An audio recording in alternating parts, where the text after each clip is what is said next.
மாமா கிட்ட என்ன உங்களுக்கு ரொம்ப பிடிக்கும்? எதுல அவர்கிட்ட ஹெவியா இம்ப்ரெஸ் ஆகி கல்யாணம் பண்ணீங்க? ஏண்டி மாமியார் கிட்ட கேக்குற கேள்வியா இது?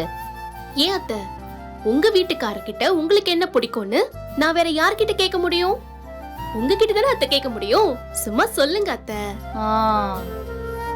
அது அவரு எங்க வீட்டு கடையில வேலை செஞ்சுட்டு இருந்தாரா? சரி, எனக்கு அவரை பிடிக்கும். அவருக்கும் என்ன பிடிக்கும்னு எனக்கு தெரியும். ஆனா அவர் சொல்லவே இல்ல.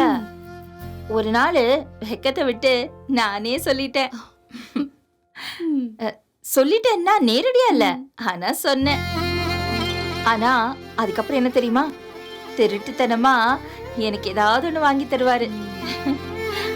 ஏதாவதுன்னா பொட்டு, வளையல், ரிப்பனு, இந்த மாதிரி ஏதாவது. அத்தை, பொட்டு, வளையல், ரிப்பனுக்காகவா மாமாவை லவ் பண்ணீங்க?